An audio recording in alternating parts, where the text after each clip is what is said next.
বলিউডের সর্বোচ্চ আয় কার, কত টাকা? 2016 সালে সেটা পেশ হল। তাহলে দেখে নেওয়া যাক।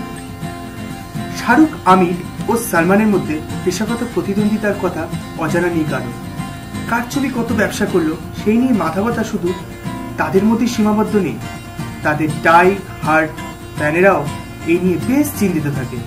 কিন্তু প্রত্যেক বছর কে সবচেয়ে বেশি আয় করলেন সেটা নিয়েও প্রতিযোগিতা কিন্তু কম নেই।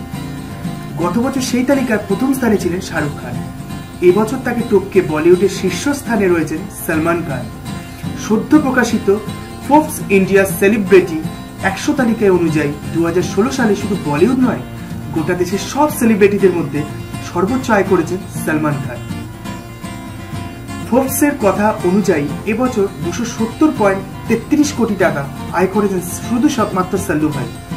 সেখানে শাহরুখের এবছরের আয় দাঁড়িয়েছে 221.75 কোটি টাকা।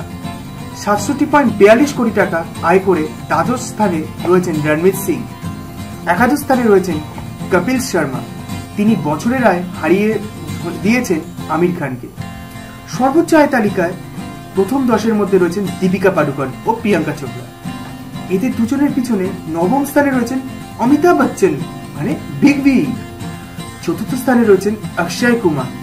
এবছর তার মোট আয়ের পরিমাণ 203.3 কোটি টাকা। তালিকায় তৃতীয় স্থানে রয়েছেন বিরাট কোহলি। পঞ্চম মহেন্দ্র সিং ধোনি। সপ্তম স্থানে রয়েছেন সচিন তেন্ডুলকর। তাহলে সমস্ত সেলিব্রিটিদের আয়ের ব্যাপারটা আমরা সম্পূর্ণভাবে জেনে গেলাম। তাহলে এরপরে দেখা যাক যে আর কত কার বেশি আয় হতে পারে। যাই হোক, আপনাদের যদি আমাদের এই চ্যানেলটা ভালো লাগে তাহলে আমাদের প্লিজ সঙ্গে থাকুন ও শেয়ার বা লাইক বা সাবস্ক্রাইব করুন। Thank you very much.